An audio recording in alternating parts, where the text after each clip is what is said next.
Me desculpe pela pequena esculhambação aí. Já foi. Mas, enfim. E antes que vocês fiquem me gozando, os que me conhecem, tive que ficar até tarde ontem e ainda levei uma dor de cabeça para assistir do Grêmio. Mas nós somos muito realistas. As metas do Grêmio para esse campeonato são duas. Primeira, ir para a Libertadores, que é a nossa especialidade.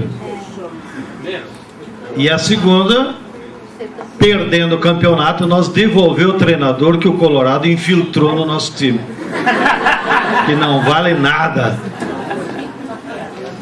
Então nós até dezembro cumprimos com essas duas metas.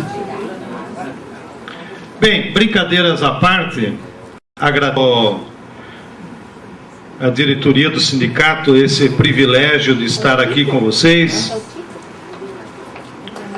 Muitos de vocês já nos conhecemos em outras andanças, em outras atividades aqui no interior do estado. Sei também do compromisso do sindicato e da categoria de vocês com os trabalhadores rurais, com os camponeses aqui de Santa Catarina.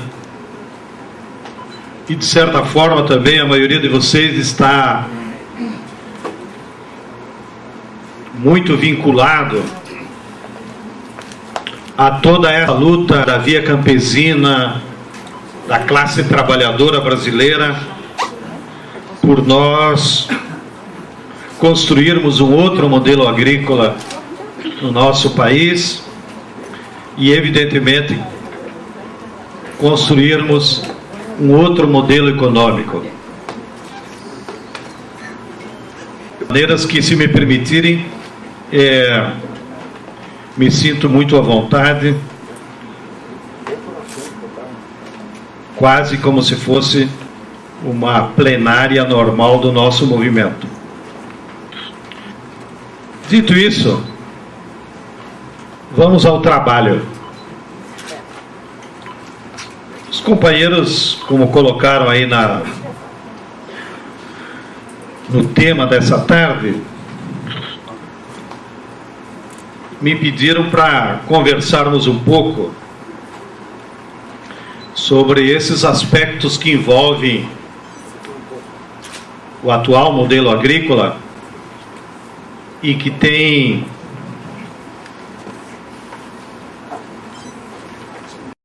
apresentado como uma proposta para agora a produção dos agrocombustíveis e, do outro lado, a nossa proposta de soberania alimentar. E como vocês viram no que está escrito aí no programa,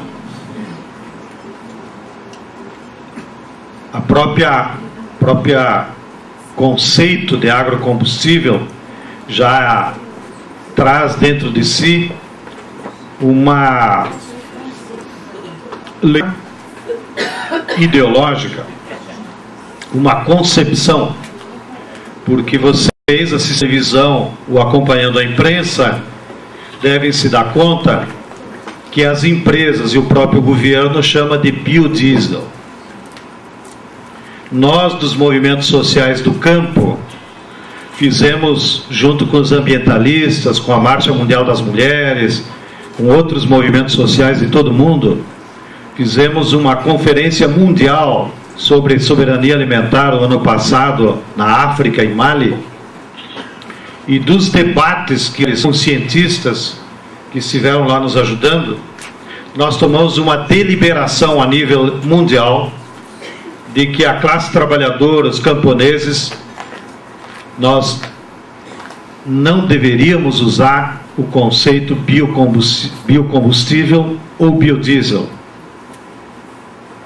Ao contrário, denunciá-lo, porque o simples fato de colocar o prefixo bio nessa terminologia já era uma manipulação das empresas petroleiras e automobilísticas para transformar o programa em mais palatável, mais agradável, mais simpático aos ouvidos da população. Por mais que se justificasse que aquela energia tem origem nos vegetais e renováveis, e os vegetais têm vida, isso por si só não justifica que você tenha o prefixo bio, porque então eu teria que ser bio João Pedro, bio Adriano, todos bio Samambaia. Então, tudo que tem vida tem que botar a expressão bio antes, não? Então não cabe. Além do que, depois que virou combustível, já deixou de ter vida. Ele tem uma energia, mas não é um ser vivo, não está em mutação. Portanto, nós adotamos essa combinação de repudiar o uso do biocombustível e biodiesel, porque é uma manipulação ideológica, que inclusive não condiz com a realidade, portanto não é uma expressão científica correta. E, em consequência, acordamos que a expressão mais correta para designar combustíveis de origem vegetal renovável, agrocombustíveis, ou seja, combustíveis produzidos na terra. Bem, dito isso, então fiquei muito satisfeito que o sindicato aqui já assimilou e botou corretamente no programa. Se eles tivessem botado biodiesel, eu já nem vinha.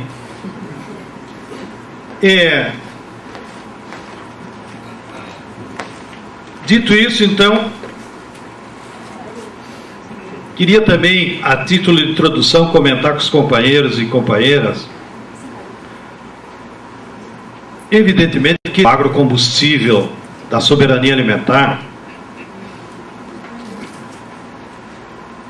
ele representa o universo da disputa que está havendo hoje entre dois modelos agrícolas. E, portanto, é um tema bem amplo.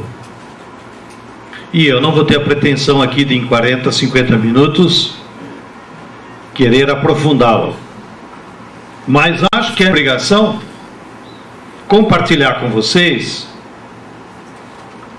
a leitura que nós, nos movimentos sociais do campo, da Via Campesina, MST, MAB, Movimento de Mulheres Camponesas, a própria FEAB, dos estudantes de agronomia, dos estudantes de engenharia florestal que participam conosco na Via Campesina, compartilhar com vocês, não? Qual é a leitura que nós estamos fazendo dessa disputa que está em curso hoje no Brasil e no mundo em torno do modelo agrícola, ou seja, em torno da forma como estamos produzindo na natura. Então, queria, nesse compartilhar com vocês, elencar algumas concepções que são as que procuram explicar e interpretar o que está acontecendo hoje no Brasil e no mundo. Corro o risco de ser genérico e pedante, mas não tem outro caminho. E como nós temos um tempo ao final para o debate e perguntas, posso me salvar ao final, então, de, a partir das inquietações de vocês, podermos aprofundar naqueles temas que vocês têm mais interesse. Bem, em primeiro lugar, acho que todos aqui têm consciência de que a agricultura, como uma atividade produtiva em que a sociedade organiza as pessoas para produzir os bens que ela precisa, alimento, moradia, vestuário, energia, que nós vamos lá tirar da terra para a sobrevivência da nossa civilização. esse que fazer na agricultura,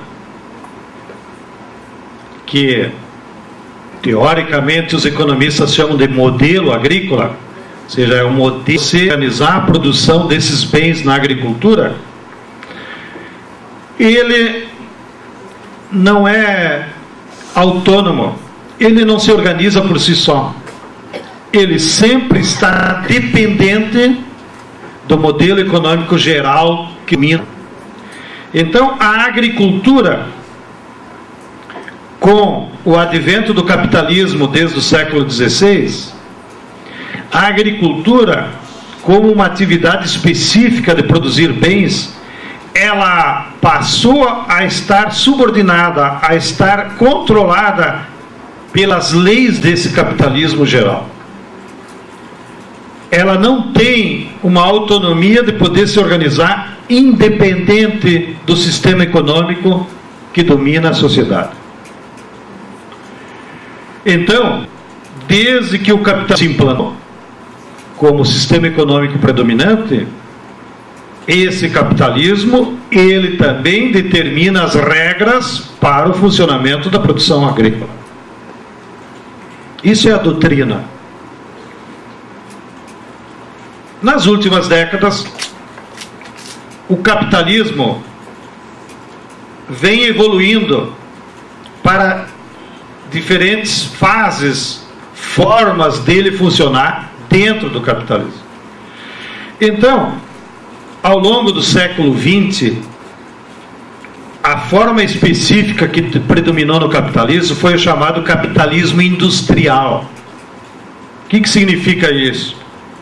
Que a base da produção, da economia, da sociedade do século XX esteve fundada nas fábricas, na produção de bens dentro de uma fábrica. Isso é indústria. E a essência da fábrica é que tem um sujeito que é dono das máquinas, contrata os operários, divide o trabalho, então a fábrica produz o trabalho e passa a produzir bens que são vendidos no mercado e vão induzindo, inclusive, a população a comprar aqueles bens independente das necessidades. Essa é a essência da característica do capitalismo industrial. Então, ao longo do século XX, em todo o mundo, as sociedades foram sendo subordinadas a esse centro de produção de riqueza que foram as fábricas. E foi aí também aonde se predominou a acumulação do capital. Dito de outra maneira, em linguagem popular, as pessoas começaram a ficar mais ricas quem era dono de fábrica, porque a fábrica era o centro de acumulação do capital. E esse capitalismo industrial, então, passou a influenciar a agricultura em todo o mundo durante o século XX. Aqui no Brasil, mais especificamente, nós sofremos essa ingerência, digamos assim, do capitalismo industrial sobre a agricultura a partir da década de 60. Quando os norte-americanos passaram a difundir em toda a periferia econômica sob sua influência a chamada Revolução Verde. O que é a Revolução Verde? Era um pacote de tecnologias, ou seja, técnicas de produzir na agricultura, dependentes do uso de insumos da indústria. Então eles fizeram toda uma propaganda para que os agricultores se convencessem que a melhor maneira de aumentar a produção e a produtividade se usasse na agricultura insumos produzidos na indústria.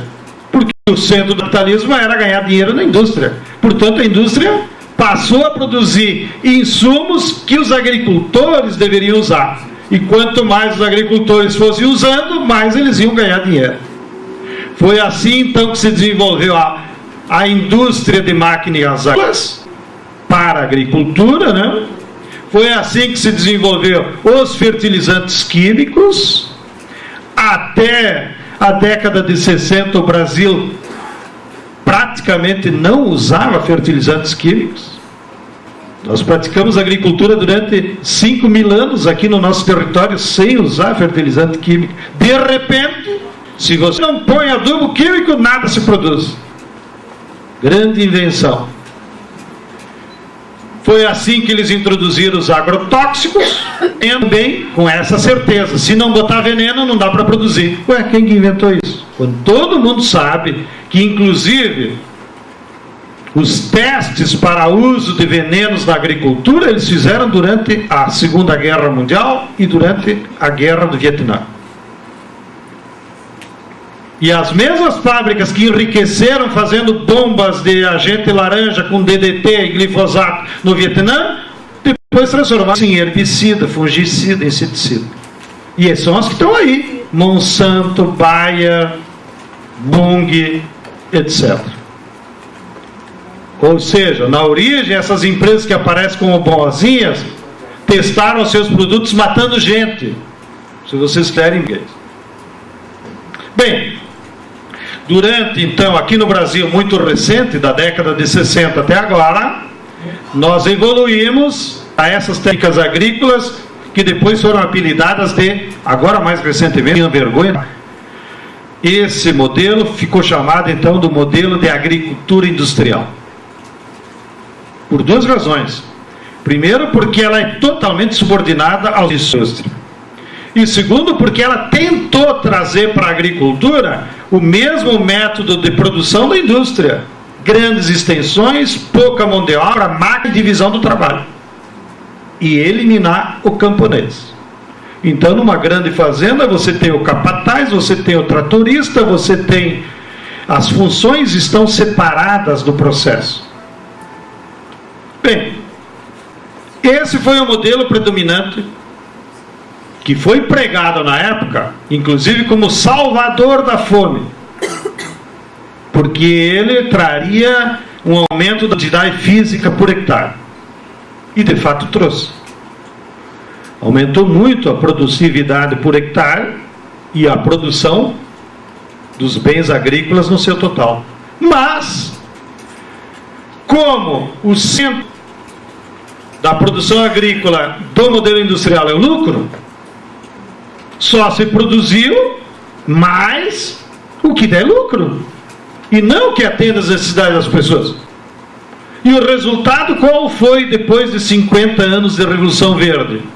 Que na década de 60 havia na humanidade 80 milhões de pessoas que passavam fome, e para elas foi apregada a solução da Revolução Verde, e a propaganda ideológica foi tão grande, vocês os mais jovens não se lembram, que ao agrônomo, que era uma espécie de propagandista da Revolução Verde, o Norman Borlaug dos Estados Unidos, eles chegaram a dar o Prêmio Nobel da Paz em 64, porque ele era o bambambam, ia salvar a humanidade da fome, né? Então a ele vamos dar o Prêmio da Paz. Ó, pronto, veio a paz.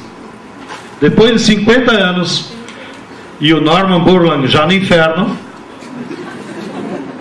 que é para lá que vão todos os mentirosos e enganadores do povo, inclusive da Santa Madre Igreja, que a freirinha aí nos ajude.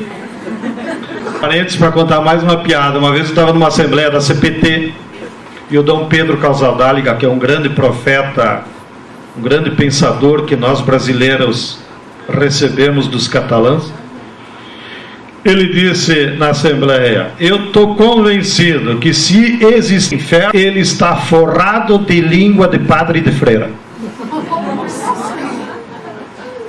Fecha os parênteses, vocês não dizem que sou eu. Dom Pedro Casaldáliga. Bem, então Borlaug, eu tenho certeza que está no inferno. Passado esses 50 anos, nós tínhamos 80 milhões de pessoas passando fome, hoje nós temos 925 milhões de pessoas passando fome todos os dias. Portanto, a Revolução Verde não tinha como objetivo eliminar a fome na humanidade, ao contrário, ela multiplicou por 10. Ela tinha como objetivo subordinar a agricultura aos interesses da indústria, que eles conseguiram. Bem, sigamos que o relógio não para. Da década de 90 para cá, o capitalismo foi evoluindo, aquele modelo industrial entrou em crise, e nós entramos numa nova etapa da forma de organização do capitalismo, que foi o domínio do capital financeiro sobre a economia. De 90 para cá, sempre se utiliza como referência o governo Reagan, a governadora Thatcher da Inglaterra, que foram os principais propagandistas. A economia capitalista do mundo passou a ser dominada pelo capital financeiro, pelo dinheiro, na sua forma monetária. Isso significa que os capitalistas que passaram a ganhar mais dinheiro eram aqueles que tinham capital na forma de dinheiro, e não como antes, que o cara, para ganhar dinheiro, tinha que ter uma fábrica, ter as máquinas e explorar operários. Agora não. Agora os capitalistas enriqueceram, e cada vez mais, necessidade de ser dono de uma fábrica. Mas é lá na fábrica e lá na agricultura que se produz a riqueza com o trabalho de pessoas. No entanto, os capitalistas banqueiros que estavam na esfera financeira, com o seu dinheiro, passaram a se apropriar de parte daquela riqueza que era produzida na agricultura e na indústria. E esses capitalistas foram aumentando cada vez mais o seu lucro através de alguns mecanismos clássicos, como, primeiro, taxa de juros. O sujeito que tem dinheiro, emprestando dinheiro e cobrando alta taxa de juros. Ele não faz nada, ele só cobra de alguém. Segundo método, esse capital financeiro passou a comprar empresas estratégicas que já estavam instaladas na época anterior do capitalismo industrial, as empresas de telefonia, de luz elétrica. Então, quando um banco, a Telefônica, que por trás tem um banco espanhol, compra uma empresa de telefone, ela não precisa investir nada, ela só comprou ações, na verdade. E através daquelas ações, ela tem acesso a nos explorar, todos nós que usamos telefone, pelas altas taxas de serviço, que o luz elétrica é um serviço. Então o capital financeiro ganhou muito dinheiro nos últimos 20 anos, explorando a todo mundo pelo serviço. Terceiro mecanismo, o capital financeiro emprestava para o governo a taxas de juros altas. O governo recolhia dinheiro de todo mundo, através dos impostos, e concentrava no banco. Aqui no Brasil, foi o principal mecanismo do capital financeiro acumular. Quando até um mendigo vai na padaria e compra um pãozinho, café com leite, R$3 que ganhou da esmola, ao comprar o leite e o pãozinho, ele paga IPI. O IPI vai lá para a Receita Federal, a Receita Federal amontoa o dinheiro de todo mundo. 30% de todo o dinheiro recolhido no Brasil na Receita Federal, o governo amontoa num canto e repassa de volta para os bancos, na forma de pagamento de juros. 30% de toda a Receita Federal brasileira. Há outros países que chega a 40%. E outros, mais peitudo, enfrentam os bancos, aí não pagam nada, como o caso do Charles. Bem, seguimos. Então, nessa etapa do capital financeiro dominar a agricultura, dominar a economia, houve então um passo seguinte em que esse capital passou a controlar a agricultura também. Como? Naqueles mesmos mecanismos. Eles começaram a ver quais eram as empresas que davam lucro, foram lá e compraram as ações, para se apropriar do lucro pelas ações. E, com o passar do tempo, um determinado banco, um determinado fundo de investimento financeiro, comprando ações dessa, daquela, da outra e não sei o que, quando viu, ele era acionista majoritário de uma série de empresas. Aí o que o banco fez? Ele disse, ó pessoal, não sei se vocês sabem, eu sou desse. Então ele unificou numa só empresa. Exemplo, a maior empresa do mundo hoje agrícola, a Monsanto. A Monsanto tem a sua origem lá no século XIX, de uma família em Missouri, nos Estados Unidos. Mas a Monsanto que nós conhecemos agora, de 10 anos para cá, ela é fruto da junção de 40 empresas. Que juntou tudo isso? Não é que uma foi comprando a outra. Não, por trás delas, um banco comprou todas. E aí juntou. Ele escolheu o nome Monsanto, mas podia ter escolhido qualquer.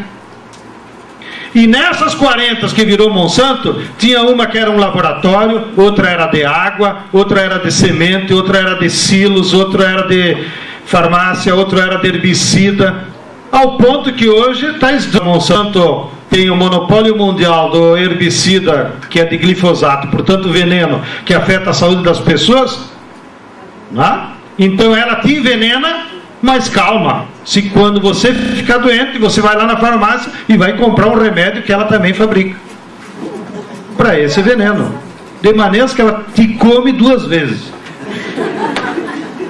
não?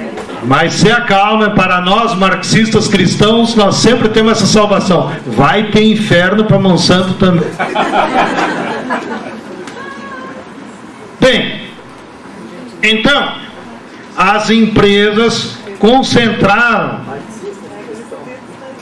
as empresas financeiras concentraram as empresas que atuam na agricultura hoje.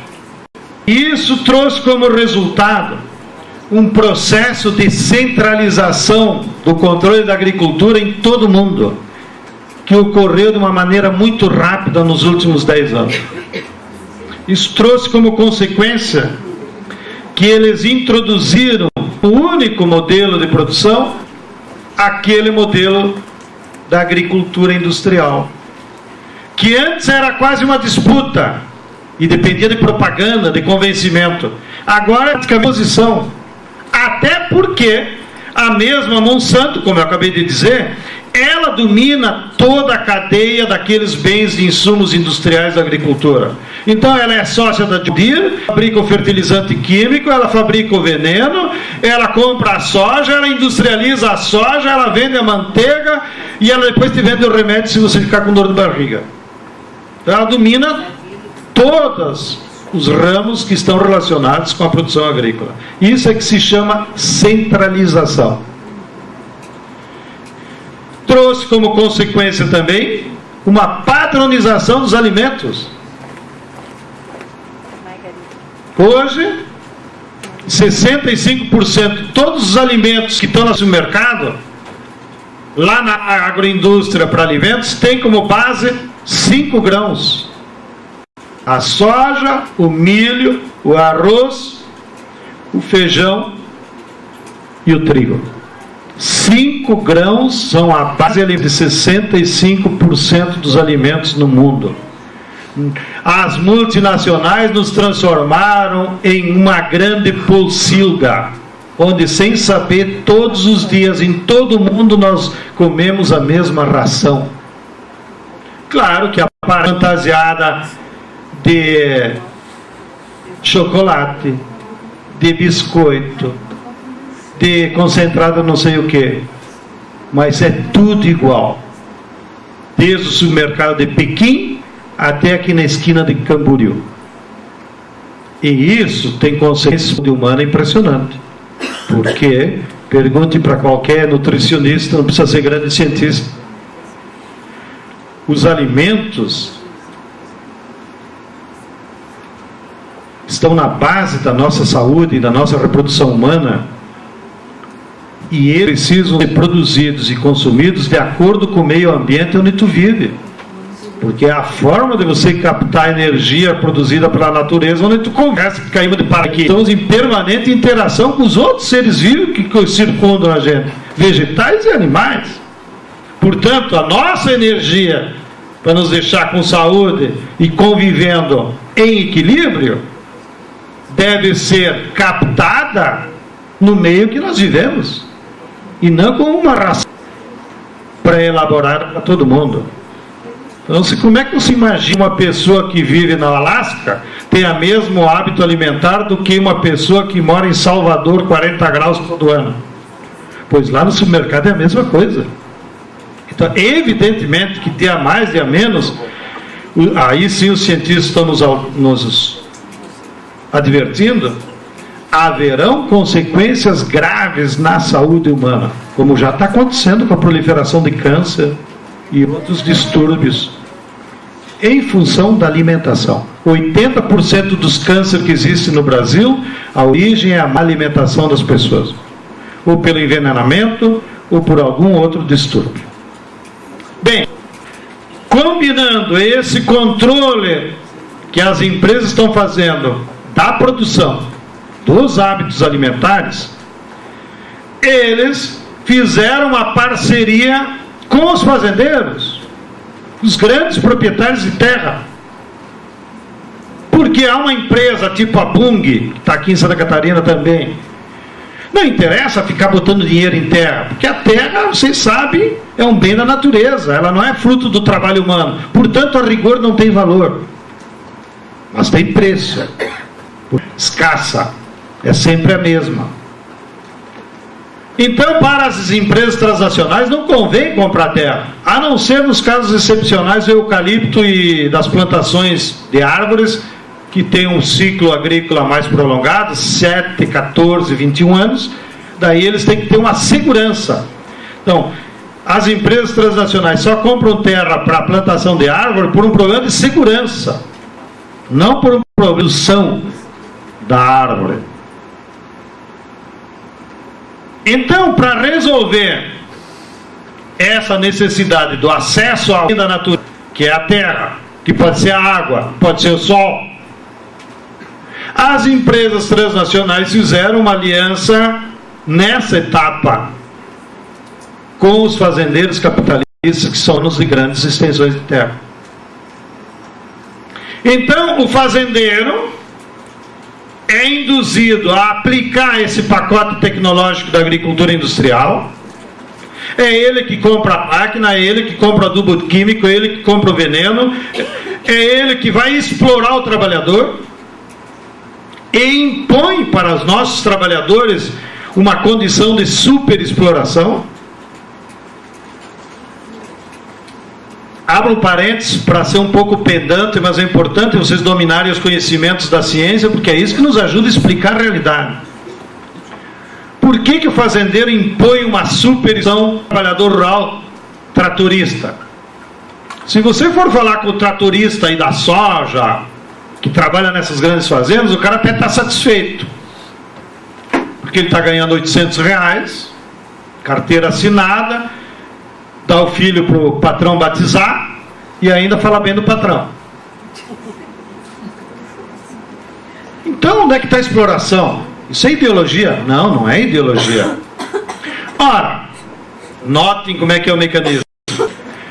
Quando as empresas transnacionais começam a controlar todo um segmento da agricultura, tipo a soja, o preço da soja se transforma num preço internacional, controlado por elas. O preço da soja não é mais determinado pelo custo de produção da soja, que é diferente em cada região do planeta. Claro que é. O custo de produzir soja no Mississippi é um, no México é outro, na África do Sul é outro, na China é outro e aqui é outro. Mas o preço de mercado da soja é um só. Por quê? Porque elas é que controlam a bolsa. Bom, então, em todo o mundo agora os agricultores estão produzindo uma mercadoria que já tem preço. Não depende do seu trabalho ou do seu custo de produção. E como se realiza então a superexploração dos agrícolas brasileiros? Ora, se o preço da soja é o mesmo, significa que o plantador de soja aqui no Brasil, que tem 1000 hectares e é rico, ele vai vender pelos... A média histórica foi sempre $15 o saco, agora está um pouquinho mais alto pela especulação. Vamos supor $15 o saco. O camponês da China vai vender por $15. O cara da África do Sul por $15. Mas atenção!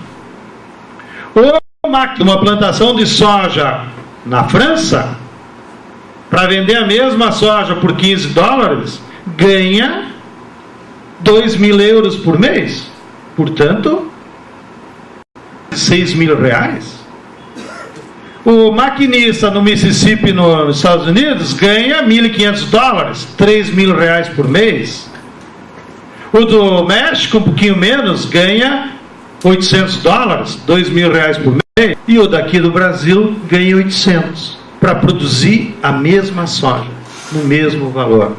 Então, é essa comparação de qual preço que o trabalhador, que é o que produz a soja, recebe, é que se transforma numa superexploração imposta aos brasileiros em comparação aos seus colegas que produzem a mesma soja pelo mesmo valor em outros países. Bem, também cabe ao fazendeiro brasileiro, o grande proprietário, o ônus da degradação ambiental.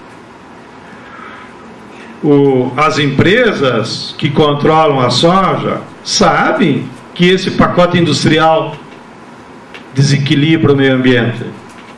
Eles sabem que os venenos destroem a biodiversidade. Fica só a soja, ou só fica o eucalipto, ou só fica a cana. E qualquer área de grande extensão que tenha só um ser vivo, automaticamente cria um desequilíbrio. Você não precisa ser nenhum cientista, nem ambientalista. A riqueza do nosso planeta é a biodiversidade, ou seja, a grande diversidade de formas de vida diferentes que convivem. E é dessa convivência que se gera um equilíbrio saudável, que nos permite, como humanos, continuar vivos, como vegetais, como animais, como borboletas, insetos e escambau. Até Colorado sobrevive nessa terra, que é uma bactéria peçonhenta.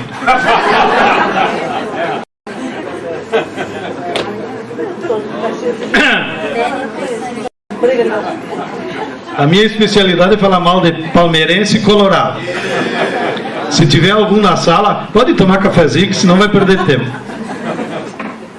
Bem, brincadeira perto, seguimos. Então, as empresas sabem, elas têm os seus cientistas, que o uso intensivo de agrotóxico, que destrói a biodiversidade, fica só soja, só eucalipto, só o pinos, isso desequilibra. Mas o ônus desse desequilíbrio fica para o dono da terra. O santo lava as mãos, a Bung lava as mãos, não é comigo. Eu só comprei a soja. Entenderam? Bem, então os panaca dos nossos fazendeiros são tão ignorantes aqui no Brasil que nem disso se dão conta. Os agricultores americanos e europeus são mais inteligentes, os chineses mais ainda. Lá eles são verdadeiros agricultores. Os grandes proprietários são, na verdade, gigolô da natureza. Por isso também estão cagando e andando para os efeitos que vai ter esse modelo de industrialização para o futuro. São um bando de irresponsáveis. Até porque, não sei se vocês sabem, dados do Censo Agropecuário do IBGE, 88% dos proprietários de terra acima de 200 hectares moram na cidade. Portanto, não tem convívio nenhum com a produção agrícola. E atenção, 64% dos proprietários de fazenda na Amazônia moram na cidade de São Paulo. Para ver como eles entendem de Amazônia. Então, vocês acham que eles estão algum pouco preocupados com o que está acontecendo na Amazônia? O cara mora na Avenida Paulista, nos jardins. Está cagando e andando, no bom português. Bem, mas aqui nós estamos tentando entender o modelo. Então, o capitalismo na sua etapa financeira gerou o controle que as multinacionais fazem sobre a agricultura e gerou essa aliança com os grandes proprietários. Essa aliança entre multinacional, transnacional, que é o nome mais correto, com os grandes proprietários capitalistas de terra, é que se chama de agronegócio. Agronegócio não é apenas um verbete que você vai lá no Aurélio, como às vezes saem uns babaca da direita escrevendo nos jornais. Não, agronegócio todo mundo pratica, é uma coisa boa, está lá na Aurélio. Isso é ignorância. É claro que lá no Aurélio está escrito: agronegócio é toda atividade comercial com algum produto agrícola. Mas não é disso que se trata. Aqui nós estamos falando de um sistema de produção. Portanto, agronegócio no Brasil, mais do que verbete, é um conceito sociológico para explicar uma aliança de classe entre as empresas transnacionais e o grande proprietário de terra que utiliza uma forma específica de produzir na agricultura, que é a que eu expliquei até agora. É isso que é agronegócio. Bem, chegando mais próximo ao tema. Então, 3, 4 anos atrás, a humanidade foi alertada pelos cientistas de 2 fatos irrefutáveis. Primeiro, de que as reservas eram finitas e já quantificáveis. Todo mundo sabe, já se quantifica pelos métodos que temos agora, que só há petróleo para mais 30, 40 anos. Segunda coisa, portanto, esse petróleo vai ser cada vez mais escasso, mais difícil de buscá-lo. Veja o pré-sal aí. Vocês devem ter acompanhado pela imprensa. Para você arrancar um barril de petróleo do pré-sal, vai ter 1.700 metros de lâmina de água, depois 700 metros de laje, depois mais 1.500 metros de sal, e aí você vai achar o petróleo a 3.500 metros do mar. Imagina o custo disso, não é? Cada vez mais raro. Bem, então esse é um fato irrefutável. O petróleo como fonte de energia para sustentar o capitalismo industrial é finito, tem data marcada para acabar. Segundo fato irrefutável, os métodos de produção atual industrial estão levando ao aquecimento global do nosso planeta, que está alterando o clima, e os cientistas daí avisaram: se subir 2, 4 graus de calor do que a média do nosso planeta, vai haver uma catástrofe humana, do qual o tsunami só foi o exemplo. Não? Se calcula que se subir 3 graus de calor, 60 grandes metrópoles que hoje estão à beira-mar, como essa aqui, vão ser inundadas e impossibilitadas de ser habitadas por pessoa humana e qualquer ser vivo, a não ser os marítimos. Então aproveita e dê uma olhada em Camboriú, que se subir a temperatura, essa aqui é uma das primeiras que vai. E quem mora em Florianópolis compra um terreninho lá no morro. O que hoje é favela vai ser o lugar mais chique. Bem, mas isso não é paranoia. Isso está sendo comprovado cientificamente. Subiu, fudeu. No bom português. Bom, os capitalistas, como sempre, se renovam a essas novas necessidades e procuram ganhar dinheiro com as necessidades objetivas ou subjetivas da população. Se rearticularam e então oferece a solução para esses 2 problemas: os agrocombustíveis. Diz: não se preocupe, o mundo não vai acabar. Nós vamos produzir uma energia alternativa renovável que não causa problema, nem do aquecimento, nem da falta de petróleo. Então se juntou 3 grandes fontes de capitais: a indústria petrolífera, que vai acabar a fonte de lucro deles, a indústria automobilística, que quer continuar vendendo alto para vocês e ganhar dinheiro. Eles não estão preocupados com o transporte das pessoas, querem ganhar dinheiro. Se houvesse gente preocupada com transportar pessoas em massa, as cidades estavam cheias de metrô e trem, que é a maneira mais barata, eficaz e não poluente de transportar pessoas. Portanto, não se trata de buscar resolver esse problema de transporte. As empresas automobilísticas existem para explorar o lucro da classe média panaca, que botou na cabeça que só é feliz se tiver uma bunda no sofá de um auto novo. E se ela não comprar o auto novo, ela vai para o psicólogo, ela fica envergonhada na hora que vai buscar as crianças no colégio, então brocham. Então a classe média só é feliz se tiver auto novo. Vão tudo para o inferno com os autos juntos. Eu já vi, o inferno tem um estacionamento que é amontoado, assim, os autos vão tudo junto. Fecha o parênteses. Então juntou as petroleiras.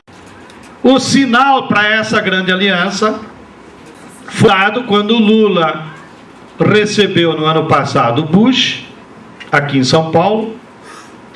E é muito sintomático que tenha sido em São Paulo e não em Brasília, porque é de praxe da diplomacia que um presidente, quando vai visitar outro país, sempre começa a visita pela capital.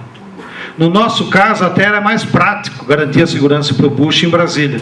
O Bush foi com o Lula em São Paulo. Porque o Lula só foi o palhaço, tipo a freirinha aqui, para interter os jornalistas. Na verdade, por baixo do pano, eles fizeram grandes reuniões nos hotéis de São Paulo, e por isso tinha que ser lá, entre o empresariado dessas três correntes, do Brasil e dos Estados Unidos. E aí firmaram um acordo para que o Brasil passasse, então, a priorizar a produção de um agrocombustível especial, porque aqui no Brasil produz a baixo custo, que é o etanol de cana. Até sobre essa ótica, nós poderíamos convocar os cientistas e descobrir, ou utilizar, melhor dizendo, não se trata de descobrir, outras formas de produção de combustível com outros vegetais, menos agressores ao meio ambiente. O próprio pinhão manso, a mamona, mas eles escolheram a cana porque é a forma de produzir industrial mais barata e que lucra. Então, fizeram esse pacto no ano passado e da junção desses três capitais eles fizeram um plano. Vão implantar no Brasil 77 novas usinas, estão construindo 4 alcodutos, um saindo de Cuiabá para Paranaguá, aqui perto de vocês, outro de Alto Taquari, no Mato Grosso, também na pré-Amazônia. Aí quem está na pré-Amazônia é porque vai plantar cana na Amazônia, vai botar o alcoduto tarde. E as usinas estão sendo construídas lá no Mato Grosso e na Rondônia. Um terceiro alcoduto vai sair de Senador Canedo, em Goiás, para Santos, e um quarto alcoduto vai sair de Palmas em direção ao norte para escoar o álcool pelo Porto de São Luís. Tudo isso para exportação. Nós já aumentamos a produção de cana no ano, aumentou 46% a área cultivada de cana no Brasil. E como eles estão indo para as áreas mais próximas do porto, talvez vocês aqui não vão sentir muito, até porque não é propício para cana, mas São Paulo e aquele centro-oeste que vai até Vilhena, na Rondônia, então, todas as terras férteis de São Paulo e mais o Cerrado estão sendo tomados pela cana. No estado de São Paulo, pasmem, até os tucanos já estão apavorados. E o secretário do Meio Ambiente, que estudou comigo, embora seja um tucano de carteirinha, foi secretário particular do Fernando Henrique muitos anos, o Chico Graziano, ele admitiu, que ele é secretário do Meio Ambiente, agora lá em São Paulo, e ele disse que hoje em São Paulo, 64% de toda a área cultivada do estado é cana. Evidentemente que isso aí vai ter consequências gravíssimas no desequilíbrio do meio ambiente, no aquecimento global, na alterar o ciclo das chuvas, etc. e tal. Bem, então, os agrocombustíveis, do jeito que está posto, é apenas a aplicação daquele modelo que eu procurei explicar, por isso gastei a maior parte do tempo, que é uma lógica de dominação financeira da agricultura, que agora é aplicado para a produção de energia. E isso vai ter consequências enormes, como já comecei a descrever, porque a monocultivo da cana ou da o monocultivo destrói a biodiversidade, altera o equilíbrio do meio ambiente, altera o ciclo das chuvas e certamente traz consequências para a vida de todo mundo, inclusive quem mora na cidade. Em São Paulo, as pessoas já se dão conta que aumentou a temperatura média ao longo do ano. Ribeirão Preto, tem pesquisa da USP, que o Ribeirão Preto é um dos municípios que tem mais cana, comparado a Presidente Prudente, que ainda combina cana com gado e outros produtos, mandioca, milho. Ribeirão Preto, que antes, 30 anos atrás, tinha as mesmas médias pluviométricas e de temperatura de Presidente Prudente, hoje está, em média, 5 graus acima de Presidente Prudente, em todo ano. Portanto, não é paranoia, já tem pesquisa científica com as alterações que a cana produz no clima. Bem, a monocultura para o agrocombustível afeta os alimentos, porque ela vai desplaçando a área de alimentos e empurrando para áreas menos férteis. Porque a cana tem que ficar mais próxima do porto e mais próxima do aqueduto. Então, não é que substitui simplesmente, ela vai empurrando a mandioca, o gado de leite e o gado para longe. E ela fica com as melhores terras. Segunda consequência grave da economia política, que o Lula não tem obrigação de saber, mas os assessores dele deveriam. Na agricultura capitalista, existe uma lei da economia que a economia política explica, que a agricultura é diferente do capitalismo. Na indústria, cada ramo da fábrica tem uma taxa de lucro específica. Por exemplo, fábrica de sapato tem uma taxa de lucro. A Sadia, lá, o frigorífico, tem outra taxa de lucro, diferente da fábrica de sapato. A fábrica de automóvel tem outra taxa de lucro. Por cada setor tem a sua própria taxa de lucro. Na agricultura, não. Como toda agricultura é feita sobre a base da natureza da terra, não dá para fazer agricultura sem terra, sem solo e sem água. O capitalismo vai formando uma taxa média de lucro entre todos os produtos. Fácil de entender. Se na agricultura capitalista só um produto desse lucro e os outros não, o que aconteceria? Os agricultores deixariam de cultivar os outros e todo mundo ficaria só com um. Então, para poder sobreviver a agricultura como um todo capitalista, há uma taxa média de lucro que é distribuída entre todos os produtos. O que tem que ver isso com o biocombustível deles? Ora, se eles estão pagando um alto preço pelo etanol, pela cana, e portanto subiu a taxa de lucro da cana, para que os outros produtos não desapareçam, a taxa média de lucro de todos eles subiu um pouquinho. E, portanto, se subiu a taxa de lucro para todos os produtos da agricultura puxado pela cana, significa que isso é transferido para o preço de todos os produtos alimentícios. Então, ao contrário do que diz o Lula, porque não sabe, o programa de biocombustível afeta e gera maior crescimento do preço dos produtos alimentícios para todo mundo. Finalmente, é um absurdo esse programa, porque nós não temos necessidade de substituir petróleo. Ao contrário, mesmo a frota individual, que eu fiquei falando mal aí da classe média, já hoje 60%, 70% é movida a etanol. O Brasil é autossuficiente, não tem necessidade de ampliar a plantação de cana. Toda essa acréscimo de produção que haverá será para exportação. Portanto, é uma conta que todo o povo brasileiro terá que pagar para que a classe média dos Estados Unidos, da China e do Japão continue andando de automóvel individual. Por isso que vão tudo para o inferno. Porque eles, para o seu bem-estar, eles vão passar a conta para todos nós aqui nos trópicos, que não temos nada que ver com as manias deles. Bem, para ir encerrando e não aborrecê-los tanto. Mas então nós somos contra substituir o petróleo por uma energia mais limpa, mais renovável? Não. O que nós somos contra é essa forma específica de agrocombustível no modelo do agronegócio.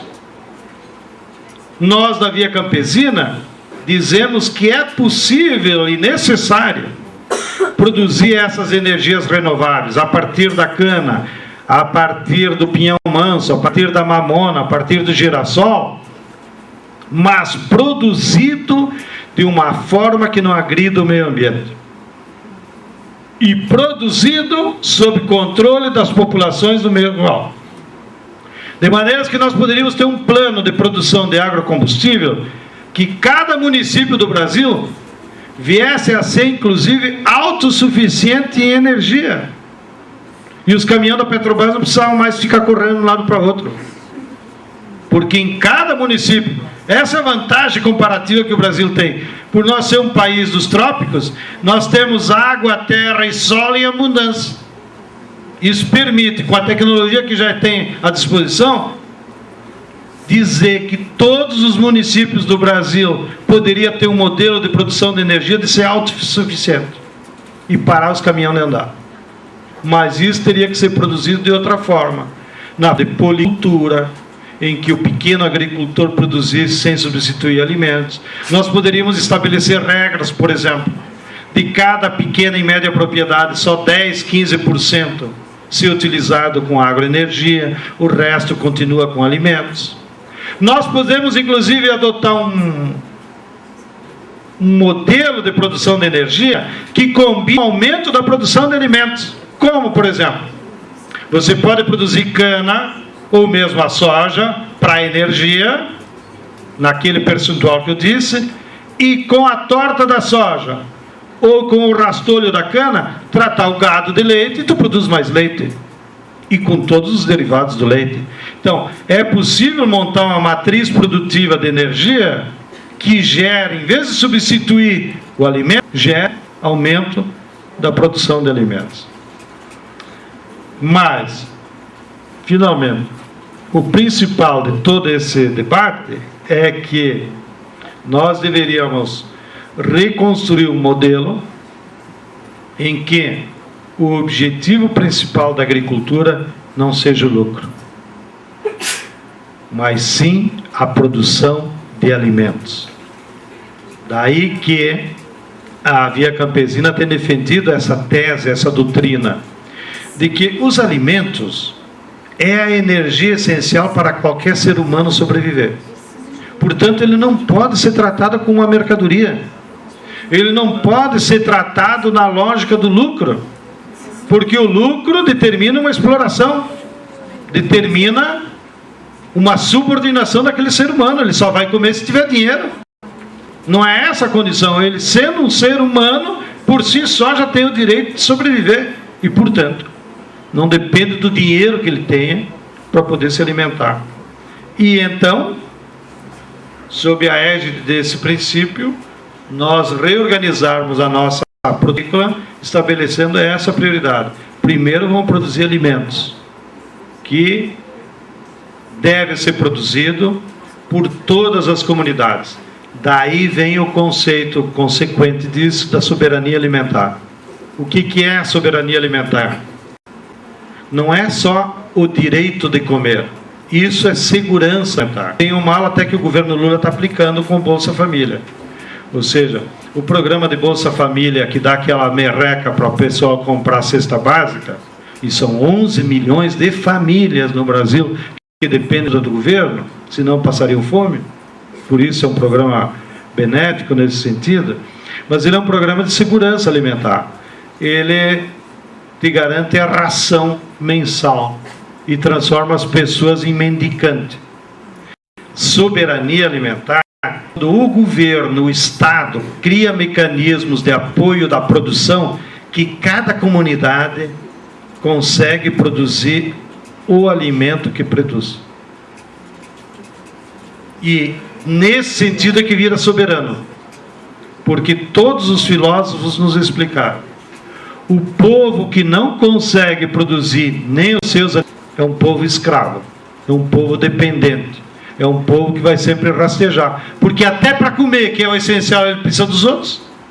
Não? Então, soberania é esse sentido de dignidade do povo, que cada comunidade, cada município, cada estado e cada país tem que ter políticas públicas que viabilizem e garantam a produção de todos os alimentos que ele precisa. E aí, o comércio exterior é feito apenas com os excedentes de cada país, não como agora, que é apenas regulado pelo lucro. Então, na essência, a soberania alimentar é essa, é o direito e até o dever de cada povo produzir os seus próprios alimentos nos seus espaços geográficos. Então, cada município ser autônomo em comida, cada estado ser autônomo em comida e cada país ser autônomo na comida que precisa.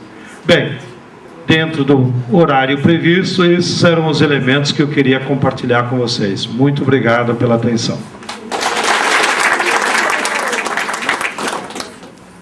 Errada o termo biocombustível. Eu queria que o palestrante falasse alguma coisa, se ele sabe, que em Santa Catarina está se produzindo combustível a partir de gordura bovina e suínos. Como é que é a forma econômica e a forma social do uso desse tipo de insumo?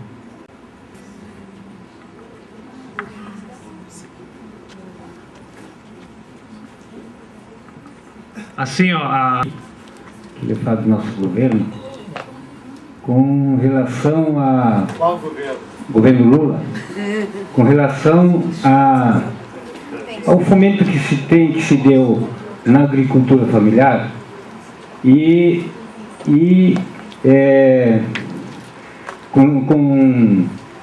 no que tange a questão da produção de alimentos no Brasil, com relação ao projeto dos combustíveis renováveis. Tem mais? O movimento A Via Campesina também entrou nesse debate dos agrocombustíveis e também até tem a ideia de instalar algumas, porque se a lógica é do agronegócio, como é que o movimento vai conseguir imprimir uma outra lógica dos agrocombustíveis?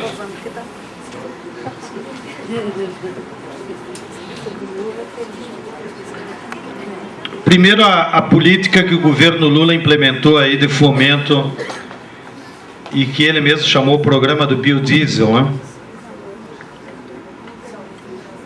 Cada um pode ter a sua avaliação. Eu vou fazer uma avaliação pessoal. Eu acho que, na essência, até que o governo Lula está pressionado quando baixou o decreto e exigindo que a Petrobras, que não é mais uma empresa pública, é uma empresa comercial, cuja 60% do seu capital pertence a capitais privados, e desses 60%, 80% mora no exterior. Portanto, ao redor de 42% dos proprietários da Petrobras são estrangeiros e se apropriam do lucro da Petrobras. Então, eu acho que o governo foi corajoso até quando, por decreto, criou o programa do biodiesel e obrigou que a Petrobras passasse a colocar 2% no diesel de óleos vegetais. Seguindo uma metodologia do que ele já tinha feito com álcool na gasolina. Só que os percentuais são diferentes. E no próprio decreto prevê, né, que vai aumentando o percentual de mistura com o biodiesel. E a segunda finalidade do governo, que no início era boa, era que havia uma intencionalidade política de induzir que houvesse parcerias entre a Petrobras e pequenos agricultores, de maneira que os pequenos agricultores pudessem produzir suplementarmente aos alimentos produtos que poderiam ser transformados em óleo vegetal. Isso era a intenção. Na prática, nesses 4 anos, não aconteceu nada disso. Primeiro, surgiram algumas empresas picaretas, como a Ecodiesel, Biobrasil, não sei aqui. Tem umas 16 empresas, tudo picareta, que pegaram dinheiro de graça no BNDES e pegaram dinheiro adiantado da Petrobras. Compraram terra no Nordeste, porque uma das intenções do governo era estimular o Nordeste. E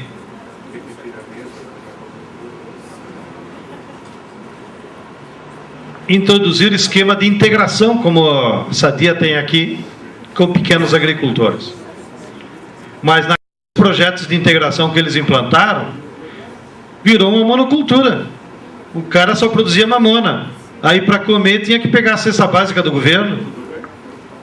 Ou só produzia não sei o quê. Então, o programa do jeito que está agora foi um fracasso. Não resolveu o problema dos agricultores. E não resolveu o problema do abastecimento para o Petrobras. E a Petrobras, que no início projetou 3 usinas lá no Nordeste, Ceará, Bahia e Piauí,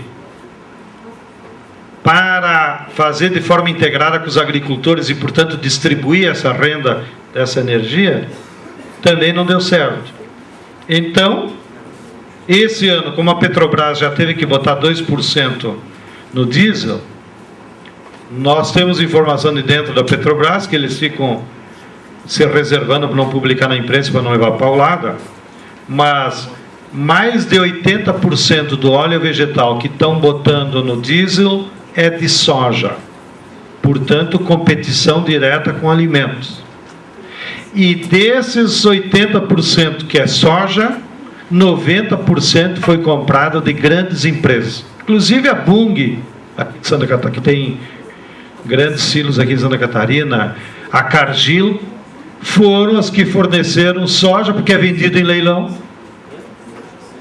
Óleo de soja, digo, para a Petrobras, então, daí bota a usina dela para tirar as parafinas, aqueles outros processos químicos, para poder facilitar a mistura com o diesel. Então, eu acho, pelas interlocuções que nós temos com a Petrobras, que não se viu para outra alternativa, que eles vão continuar comprando óleo de soja aí das empresas, vão cumprir o decreto que é dar um pouco diesel, mas isso não é programa nem para pequeno agricultor, nem para resolver o problema de combustível. Aliás, abro um parênteses, que em São Paulo tem um movimento muito grande. A Petrobras tem um outro pecado maior ainda do que o biocombustível. É que ela está vendendo gasolina fora das especificações técnicas internacionais, com um grau de contaminação bem mais alto. E há um movimento em São Paulo, porque São Paulo, como vocês sabem, exorbitam. E nesse período, que vai aí de maio até agora, outubro, morrem por semana em São Paulo 80 pessoas por causa da poluição. Crianças e anciões. E já começou a surgir uma associação desse pessoal para começar a colocar a Petrobras na justiça. Porque um dos casos que aumenta a poluição nas grandes cidades é que a especificidade da gasolina vendida não está nos padrões internacionais. E, portanto, ela é culpada por essas mortes. Sigo. Qual é a política da Via Campesina? Um pouco mais detalhada do que eu falei antes. Nós somos a favor de produzir combustível agrícola. Não é o problema esse. É uma boa política você substituir o petróleo ou o carvão. Mas o nosso debate é como produzir. Porque se você produzir na forma do agronegócio, não vai representar solução nenhuma, nem para o aquecimento global, nem para diminuir a poluição. Ao contrário, vai ter muito mais malefícios para o meio ambiente. Então, nós estamos num processo de construir experiências, a partir inclusive de outras experiências que há em outros países. Já existe tecnologia suficiente para que haja pequenas unidades industriais para beneficiar essa energia. Nós temos tecnologia já conhecida para pequenas usinas, nós temos tecnologia já conhecida para pequenas usinas de óleo vegetal, seja de girassol, de soja. Já há tecnologia suficiente para pequenas usinas de mamona, de pinhão manso, que extrai de grãos mais duros. Né? Então, essa proposta é que os pequenos agricultores destinassem parte apenas da sua área, aquelas áreas mais degradáveis, ou mais adaptadas, tipo para mamona, tipo para pinhão manso, até 10, 15% da sua área, para não competir com os alimentos. E que nas comunidades se instalassem essas usinas na forma de cooperativa. De maneira que os próprios agricultores, então, se beneficiariam daquela energia para usar nas suas máquinas. Ou até poderiam botar a funcionar motores e vender na rede de energia elétrica. Que é o que já acontece na Áustria. Hoje, na Áustria, em torno de 30% da renda líquida dos pequenos agricultores é de venda de energia elétrica que eles produzem com óleo vegetal no motor lá em casa e jogam na rede oficial. Aí tem um medidor ao inverso, né? Nas nossas casas tem um medidor para quando você compra. Os pequenos agricultores da Áustria e da Alemanha têm um medidor ao contrário. Ele joga a energia que ele produz para a rede, mede e no final do mês a companhia paga para ele. Hoje, 30% da renda desses agricultores já vem dessa energia que ele vende. E ele faz energia com óleo de girassol, bota o motor a funcionar e gera energia elétrica. E joga na rede. Bem, aqui no Paraná, a Copel, com a Itaipu, já está fazendo experiência com alguns pequenos agricultores na bacia de Itaipu. E tanto com óleo, como, que daí vem a outra primeira pergunta, com biogás. Né, com energia feita a partir de esterco de porco. E, no caso das micro-usinas que nós defendemos, tem ainda uma vantagem. No caso da soja e da soja, tendo uma pequena unidade industrial lá na comunidade interior, você poderia botar a funcionar, como já tem no Paraná, como experiência uma cooperativa. Tu bota a funcionar determinado período do ano para fazer óleo comestível, para atender as necessidades da população, então não precisa mais ir no mercado comprar lata de óleo da Bunge. Ele mesmo vai produzir o seu óleo vegetal para comer. Depois, com um simples mecanismo na própria usina, tu passa a produzir o óleo combustível. A única objeção que há atualmente para esse mecanismo é a lei, que a lei não permite tu vender energia a terceiros, porque é monopólio da Petrobras. Tá? Também não burlar a lei, nesse país é especialista em burlar a lei. Primeiro, entre os sócios daquela cooperativa que é dona da microusina, entre eles podem ir lá o seu carro, seja de etanol, se for de cana, seja de óleo vegetal, se for girassol. Mas poderia combinar com a turma da cidade e eles fazem uma cooperativa de consumidores. Então a cooperativa de consumidores se abastece numa outra cooperativa de produtores. E entre cooperativas vira um ato cooperativo que pelo Código Comercial não é classificado como comércio. Portanto, fugiria do monopólio da Petrobras. Não? Bem, então, nós da Via Campesina estamos fazendo experiências, até para a nossa turma se convencer, porque tudo é meio desconhecido. E olha, não é um problema de camponês, o pequeno agricultor, eu vou dar um testemunho pessoal que eu vivi. Fevereiro desse ano, logo depois do Carnaval. Nós vinha tentando marcar uma audiência com o presidente da Petrobras, que é meu amigo, marxista cristão, para quem estava dando risada. Existe esse bicho. É tudo grande parte. Não é uma contradição. Você pode ter uma religião como uma fé subjetiva e você pode aderir a uma corrente da ciência que é a filosofia descoberta pelo Marx, da dialética. Portanto, eu não disse de brincadeira, é minha convicção mesmo. De religião eu tenho uma fé cristã e ao tempo acredito na ciência pesquisada pelo Marx. Voltemos ao nosso imbróglio aqui. Em fevereiro, logo depois do Carnaval, a quarta-feira de cinza, acho que ninguém queria falar com o Petrobras na quarta-feira de cinza, então eles marcaram com nós, a Via Campesina. Fomos lá falar com o presidente da Petrobras. Aí nós argumentamos, olha, a Petrobras, em vez de fazer essas grandes usinas, como vocês estão construindo lá no Nordeste, por que vocês não nos dão apoio para nós construir essas micro-usinas? E nós nos comprometemos. O excedente, além da necessidade da população, vendeu para vocês. Aí o cara debochou de nós. Mas como que vocês vão usar? Não, se é óleo de soja, nós botamos no nosso trator. Aí o presidente da Petrobras, em fevereiro de 2008, 8 atrás, e deu uma risada na cara assim. Vocês são empiristas. Vocês estão enganados por algum cientista louco. Quem é que disse que o óleo de soja toca trator? Me debochou. Bom, quem somos nós para contrapor ao presidente da Petrobras, 8ª maior empresa do mundo? Ficamos quietos, mas anotei no caderno. E fomos embora. Deu a casualidade que em março desse mesmo ano eu fui convidado para ir para uma série de palestras e contatos na Catalunha. E uma das minhas atividades era visitar uma feira agroecológica na Catalunha. Estou lá na feira, dei a minha palestra daquela história, fui andando nas estantes, de repente, qual a minha surpresa?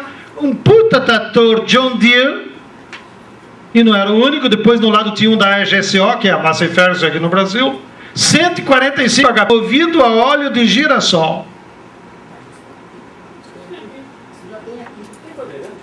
Sim, agora eles vão produzir a S mesmo que eu vi lá, eles vai entrar na linha aqui. Aí eu peguei o folder, disse, me dá o folder aí tudo, ainda bem que já estava em espanhol. Peguei vários deles, cheguei no Brasil, a primeira coisa que fiz, botei por DHL, ao senhor José Gabriele, presidente da Petrobras, seu ignorante. Ou seja, é claro que essa tecnologia fazia 10 anos, depois eu vi no prospecto, a AGCO, que é a dona da Massa e Ferro, há 10 anos vem com pesquisa usando trator com óleo de soja e de girassol. Portanto, a tecnologia é dominada e agora a Massa e Ferro vai colocar no mercado a partir do ano que vem. Já tinha uns lá em Esteio, mas ainda era mais para a turma se convencer que funciona mesmo. Portanto, não é problema de tecnologia, o problema é para que serve essa tecnologia. E, evidentemente, um trator movido a óleo vegetal, e se o agricultor produz óleo vegetal, vai dar uma autonomia para ele impressionante. E assim, eu vi lá na Áustria, além do trator, o pessoal usando a sua caminhonete para ir para a feira, além daquele negócio de botar de volta na luz elétrica. Então, mas eu estou usando a ignorância do presidente da Petrobras, que não tem o direito de ser ignorante, eu tenho o direito, mas ele não. Para vocês verem como esses temas ainda são todo mundo está tateando. Então, nós da Via Campesina também estamos experimentando. Quem mais avançou na Via Campesina foi o MPA, que tem na sua base pequenos agricultores já mais estabelecidos. Então, o MPA tem 2 centros, inclusive, de pesquisa sobre um lá no Rio Grande do Sul, do outro perto de Laranjeiras, onde eles estão testando essas várias combinações, inclusive. Porque se nós queremos produzir energia de uma forma da policultura, nós também não podemos ir tudo para cana, tudo para óleo de soja, tudo para girassol. Então, eles estão testando em campo as combinações das vários vegetais. Então dá para combinar durante o ano, uma parte vai ser mamona, que é mais do trópico, outra parte vai ser soja, outra parte vamos botar o pinhão manso, que daí é uma atividade perene. A tung também eles estão pesquisando, que no nosso caso aqui do sul poderia ser uma boa alternativa, porque ela pode ser combinada com o gado leiteiro, né? Então é isso que nós estamos testando para ver como é que pode ser um modelo, mas cuja filosofia não é a integração com a Petrobras, é a soberania energética, é cada agricultor controle da sua produção da energia que ele precisa. E é isso que vai deixar ele mais sabido e pode vir a dar renda também. Nessa perspectiva que nós vemos a literatura já está cheia de 1001 alternativas de produzir energia, porque no fundo, vocês sabem, né, vou chover no molhado, os vegetais e os animais, todo mundo de alguma forma condensa a energia solar, e depois é uma forma de você recompor essa energia solar que está lá dormindo no grão, ou está dormindo na graxa, para ela virar combustão. O carvão também é assim, o petróleo também é assim, só que eles são fósseis, estão dormindo lá há muito tempo. E o renovável é porque todo ano tu pode produzir essa energia solar que é captada, que vai para o grão, ou vai para o açúcar da cana, ou vai para as plantas. Então, poderia ser uma alternativa nós usar também da graxa, do sebo, ou o biogás do esterco. Tudo isso são alternativas. Mas o problema não é a origem, o problema é qual é a matriz produtiva de organização que tu vai fazer. Porque também, se você ficar dependente, então só vão botar biogás para quem tem porcadeira, de novo, vai ser uma poluição igual. Não? É só porque isso vai dar mais lucro. Então, nós temos que ir descobrindo o melhor formato, respeitando o cultor e não apenas para o lucro.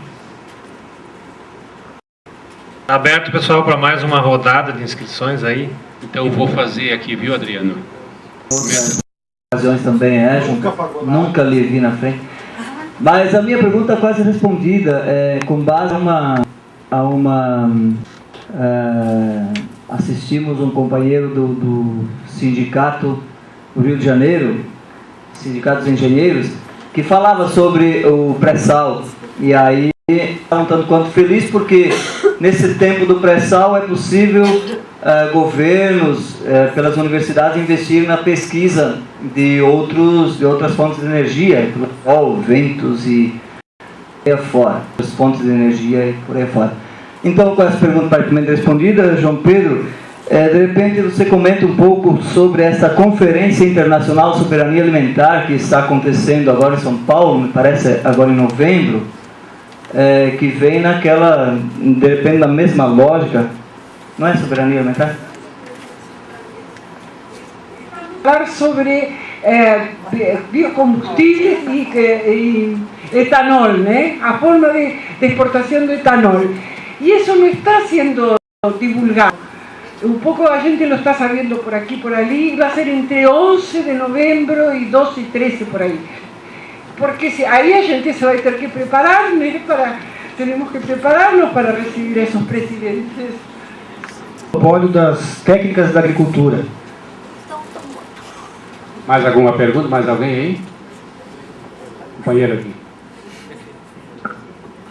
A minha pergunta, companheiro Cédric, colocou tudo que eu tenho lido nos últimos tempos, mas como você é coordenador nacional do MST, e nesse período eleitoral, eu rodei no estado de Santa Catarina cerca de 50 mil quilômetros, ao lado da companheira Lucy Schoenack, uma agricultora bem, e andamos isso para colocar em prática tudo isso que você está colocando aqui para nós, né? Porque hoje a gente vê que o MST está buscando mais militantes nas periferias e tal, e não está formando aqueles militantes para a luta, para a reforma agrária de fato, aquela coisa que a gente sempre lutou, e que nos últimos 10 anos a gente vem em certa decadência nisso aí, né? Eu queria que você colocasse como coordenador a sua posição.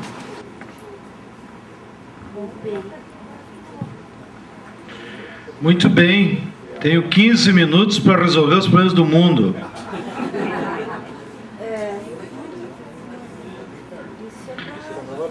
Vou ser bem sucinto e me perdoem, é que são muitos temas muito interessantes, mas é impossível.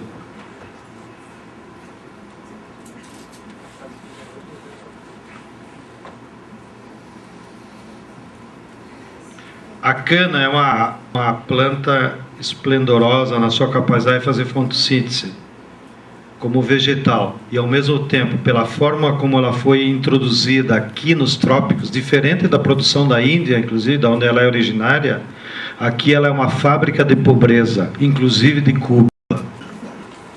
Tem que ter a clareza, quando a gente fala mal de uma planta, não é da planta em si, o eucalipto também é uma árvore esplêndida, que pode dar resolver muitos problemas para o ser humano.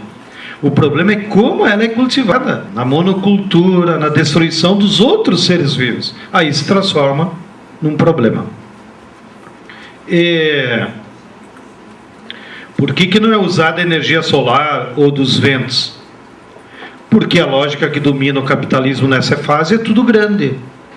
Então, para a tecnologia disponível atualmente, não é lucrativo eles colocarem grandes captadores de energia solar. Então é inviável, porque a lógica que predomina é o lucro, não é a tecnologia. Vou contar para vocês uma pequena historinha, abusando. Nós temos uma parceria agora com o governo do Maranhão para um programa de alfabetização de adultos. O Maranhão é o estado brasileiro, tem a maior parte da população no meio rural, é o mais pobre e o mais agrícola. Vocês já devem ter lido em alguma parte. Há 6 anos atrás, a Rosana Sarney, em ato público no Palácio, fechou a terra, que não precisava. Então, no estado do Maranhão não existe mais agrônomo, técnico agrícola, servidor público. Porque não existe mais nem EPAGRE, nem EMATER, nem a puta que pariu. No Maranhão, que é o estado mais pobre, mais agrícola, mais rural. Bem, o que tem a ver com energia solar? Que lá é sol o ano inteiro, o dia inteiro, até de noite dá sol, né? Então, no estado do Maranhão tem 3.600 escolas no meio rural que não tem luz elétrica. E nem o Luz para Todos consegue chegar, porque é muito caro, né? 300 quilômetros de fio. Então, qual é a solução? Energia solar. O custo de instalar luz elétrica de uma escola, os bicos de luz, a geladeira, o freezer e a televisão para nós passar os programinhas lá. R$6.000. Tecnologia disponível, da Espanha. Vocês acham que no Brasil não teria condições de nós produzir aqui por R$6.000? Mas como não dá lucro, né? E R$6.000 é para pobre, então não faz. Então nós estamos nessa briga agora, porque teria que brigar o Comec, conseguir um recurso para daí importar da Espanha as placas e os transformadores, que garantiria, né, a civilização chegar nas escolas. Não estou falando das casas, na escola, para as crianças não pegar problema de vista e para poder ver alguma coisa nos programas de televisão, que é a novela que nós usamos. Bom, então, de novo, o problema não é a tecnologia da energia solar, é porque eles só fazem o que dá lucro. Então, fica nisso. O etanol para os Estados Unidos. O Brasil é o maior exportador de etanol para os Estados Unidos. Estamos exportando mais de 3 bilhões de litros por ano. Não há nenhum problema com o mercado. Nenhum problema. Acontece que os capitalistas querem sempre lucro máximo. Então, o Estado americano está botando uma taxa de importação de 15%. Mas isso é óbvio. O que é de estranhar é por que o etanol exportado não paga nada de imposto no Brasil. Assim como a soja, assim como o minério de ferro. Vocês sabem que a Vale do Rio Doce, essa grandíssima filha da puta, que agora é dos americanos também, foi roubada do povo brasileiro, comemorou esse ano a exportação de 100 bilhões de toneladas de minério de ferro. Começa a medir quantos vagão dá? 100 bilhões de toneladas de minério de ferro exportada da mina de Carajás. Sabe quanto ela pagou de imposto desse volume? Nada. Zero. Por quê? Porque pela lei Candir, da época do grandíssimo Fernando Henrique, que também vai, a dita já está lá, que esse cara roubou o povo brasileiro, e ladrão é lugar do inferno. durante o governo Fernando Henrique, baixaram a Lei Candir, que isenta de imposto todas as exportações agrícolas e minerais. Mas, para casar com o teu pré-sal, eles fazem os leilões que privatizou os poços da Bacia de Tupi, Bacia de Santos, e aqui Pertarina, aqui na frente. A Shell tem vários poços aí que ela privatizou no leilão. Ela arranca o petróleo, avisa a Agência Nacional do Petróleo, arranquei um navio, 100 mil toneladas. Paga 4% de royalty para a Agência Nacional de Petróleo e leva o petróleo embora sem pagar um tostão de imposto. Porque pela Lei Candir, exportação de matéria-prima e mineral não paga nada. Então esses filhos da puta estão tão acostumados a roubar, acumular do povo brasileiro, que quando o Estado dos Estados Unidos bota 15% de imposto, eles dizem, mas aí é demais. É demais a puta que pariu, é aqui que tu não está pagando, que devia pagar. Porque usa toda a infraestrutura social, as estradas, a luz elétrica, o patrimônio do povo brasileiro e não paga nada. Não? Bem, agora, para ser mais racional um pouco, todos os estudos que saem na imprensa com frequência demonstram que o etanol, a nível internacional e aqui no Brasil, ele tem um preço diretamente correlato com o preço do barril do petróleo. Com o imposto lá dos Estados Unidos de importação, o valor do barril que manteria a taxa de lucro, portanto viável, é $42. Acima de $42, lucro pleno. Então, como o barril já foi a 120, foi a 80, essa semana está a 70, difícil a 40. Né? Mas se alguém está preocupado em exportar etanol para os Estados Unidos, quando o barril do petróleo, se chegasse a 40, aí sim inviabiliza. Mas não pelo imposto, inviabiliza porque daí o preço correlato com o barril do petróleo já não vale mais a pena.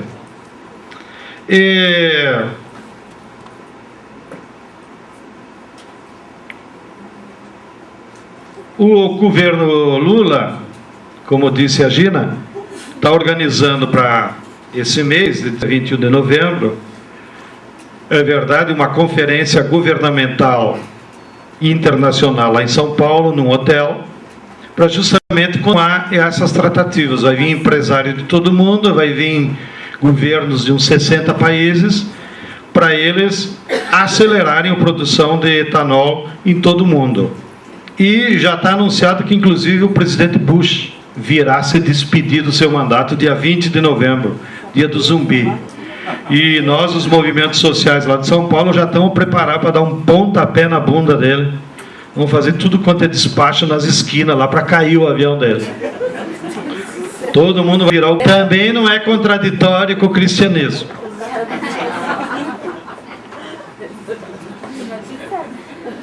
Pré-sal é um problemão.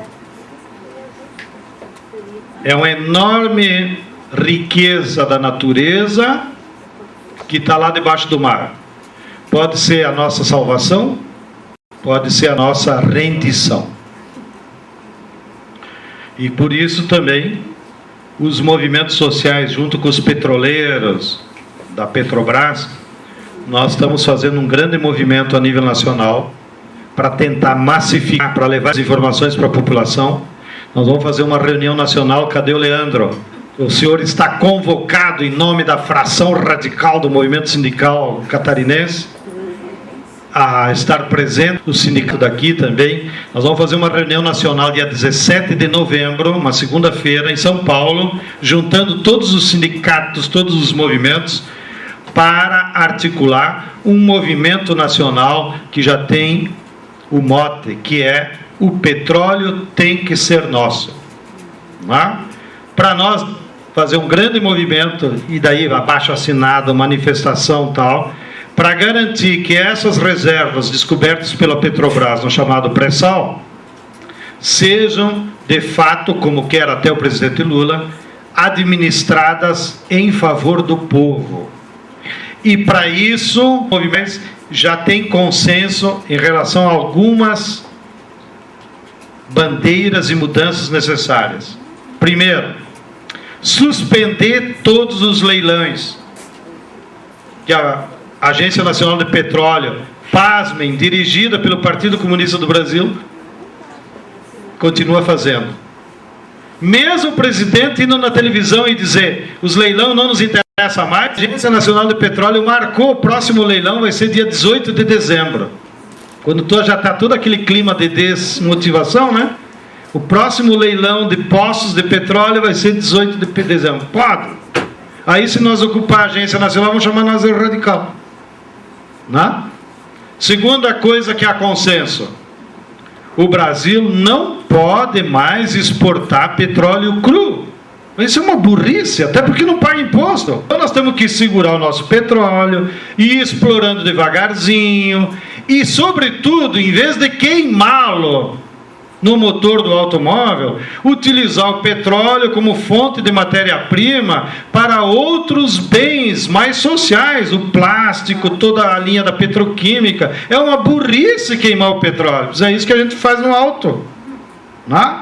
Então tem que usar essas reservas para botar petroquímica e utilizar essa energia fóssil para bens que têm uma utilidade maior para toda a sociedade, sem destruí-lo. Terceira coisa que tem consenso entre todos é que não pode mais existir Agência Nacional de Petróleo. Isso é um formato americano imposto pelo Fernando Henrique para justamente eles se apropriarem do petróleo. E por que tem que acabar com isso aí? Olha a situação que nós estamos. Essa semana saiu nos jornais. A Shell, para usar um caso, poço número tal, nem sei o número do poço, aqui pertinho de vocês, entre Santos e Santa Catarina. A Shell tem a autorização para cavar o petróleo antes do sal. E está cavando. E carrega o navio e leva embora, como eu expliquei. Como foi avisado que debaixo do sal também tem petróleo, a Shell já anunciou. No ano que vem ela vai continuar a perfurar para chegar lá no pré-sal. Então, se nós não mudar essa norma, as empresas que já têm o loteamento aqui em cima já vão acessar o pré-sal, porque elas já sabem que existe, é só furar mais 1.700 metros de pré-sal. Então nós estamos correndo o risco, inclusive, de eles quietos, né? Eu não sei como é que eles deixaram vazar na imprensa, tá? Deles quietos, inclusive, já começar a explorar o pré-sal. Então por isso que tem que mudar toda essa norma. E quarto consenso que tem é que nós temos que ter uma lei nova no Congresso que cria uma espécie de fundo constitucional, onde toda a renda desse petróleo do pré-sal vá para esse fundo constitucional. Já na legislação do fundo, destinaria para onde iria. Então nós podemos destinar para a educação, para a pesquisa agropecuária, botar lá, como já tem esses fundos, né? Os fundos constitucionais aí que abastecem o Centro-Oeste, a Amazônia, tinha um aqui do Sudeste, depois parou, né? E então sobre isso já há consenso. O que não há consenso entre os movimentos sociais? Qual o papel da Petrobras nisso? Porque aí também entra interesses corporativos.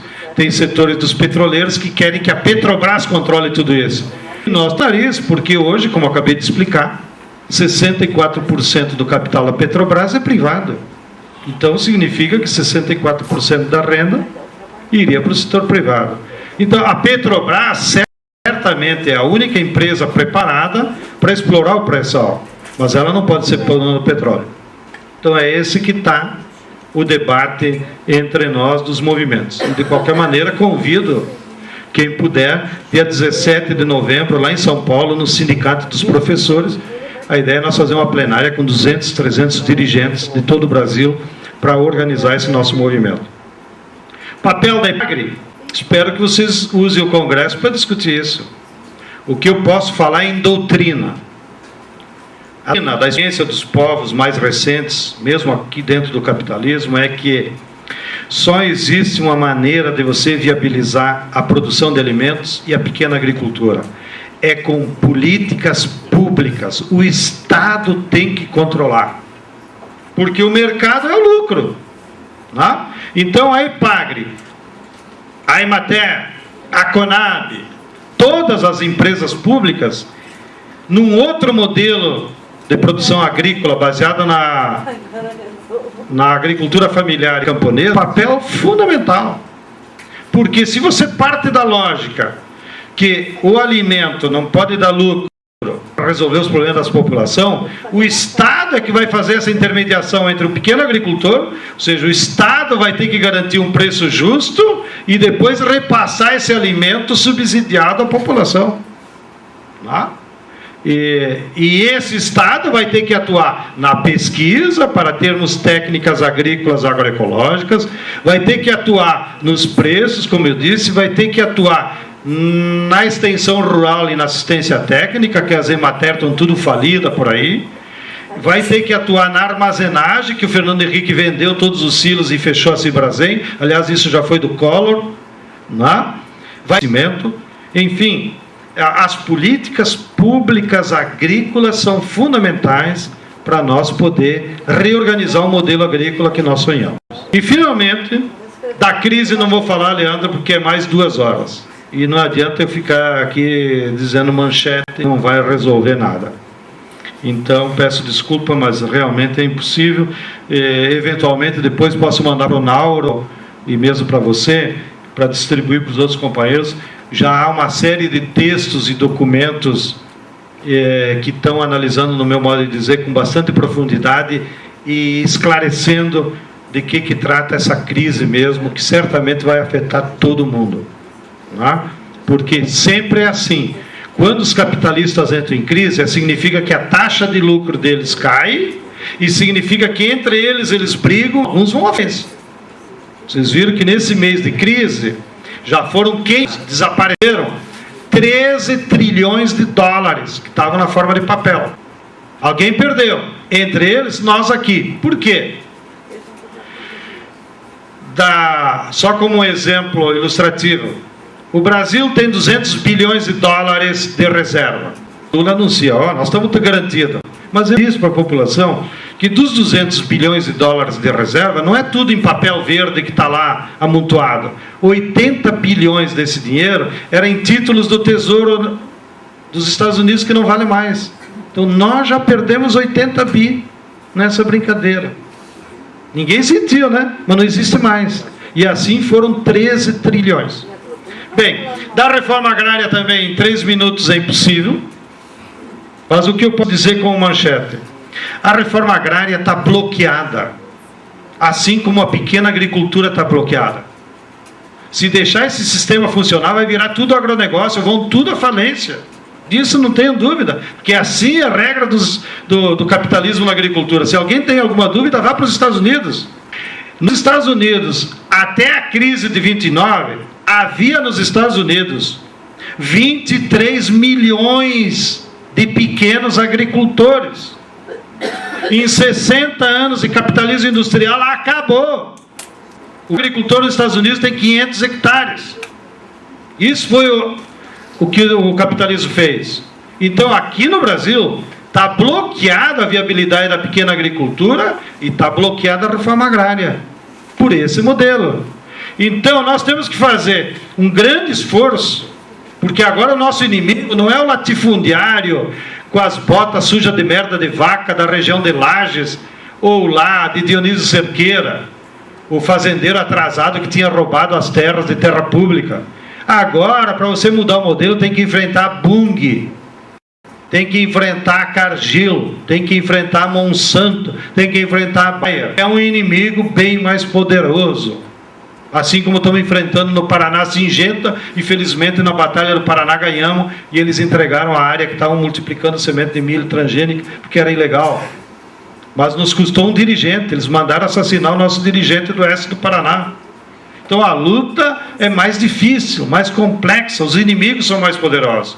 Mas, em contradição a isso, é de que a reforma agrária e a muda agrícola não dependem mais do sem-terra e dos camponeses.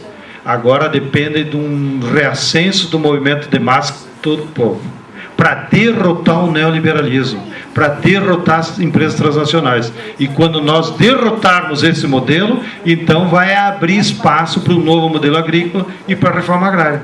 Então, infelizmente, a minha geração coube agora esse papel. Nós estamos travando batalhas que provavelmente nós não vamos ver vitórias a curto prazo, mas que no futuro podem mudar a economia do nosso país. Muito obrigado pela atenção.